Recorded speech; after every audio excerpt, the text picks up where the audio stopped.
And while the Supreme Court of India continues to hear that plea, which is sought a ban on the practice of female genital mutilation, a section of Bohri women are claiming that female circumcision is intrinsic to their faith and must be allowed to continue with their age-old tradition. Take a look. The Dawoodi Bohras is a Muslim community of traders that hail predominantly from the western Indian state of Gujarat. They are identified as an educated, prosperous and philanthropic community. India is home to nearly 1/3 of Dawoodi Bohras in the world.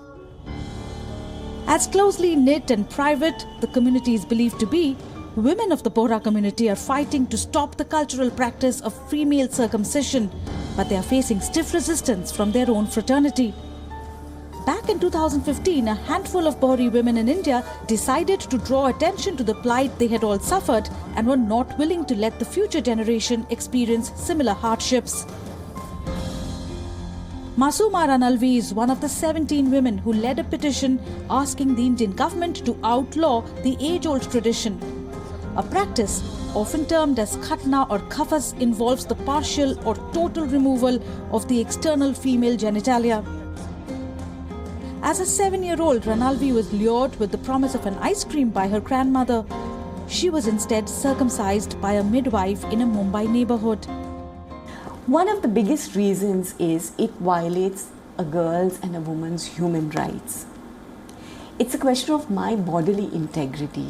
Nobody has a right to cut my genitals or any part of my body for that matter, especially the genitals, because my genitals are sacrosanct. It's a part of my sexuality. So one is that it is. Second, and more importantly, it is a practice which causes harm. It is a practice which causes physical harm. It is a practice which causes deep psychological harm because you're doing it to a child without consent of the child, without the knowledge of a child. And it causes sexual problems.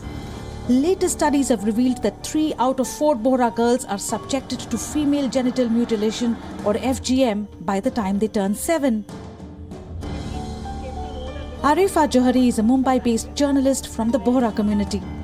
Recollecting her unpleasant personal experience, Arifa questioned her mother while growing up.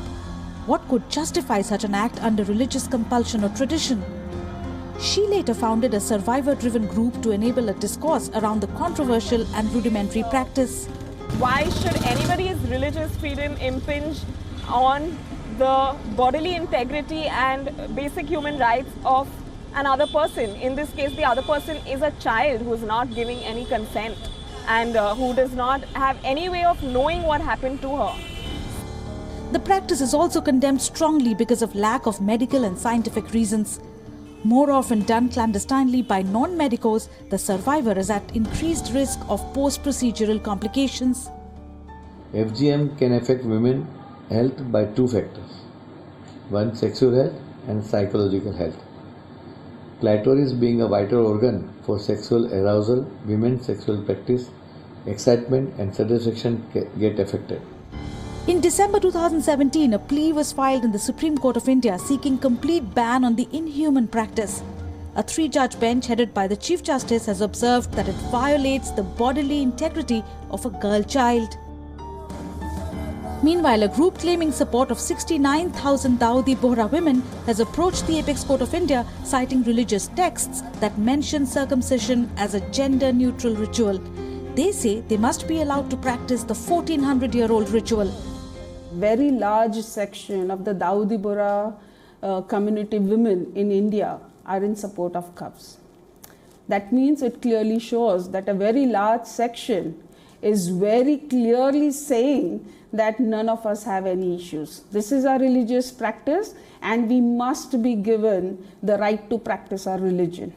We are not forcing it on anybody. People who don't want to follow do not follow. While India doesn't have a clear-cut law criminalizing genital mutilation, it's a signatory of United Nations Convention on the Rights of the Child, which declared female genital mutilation to be a human rights violation. As this long-standing debate reaches the apex court of the country, a sizable number of Bohri women have emerged, attributing sanctity to this age-old practice and endorsing its continuance.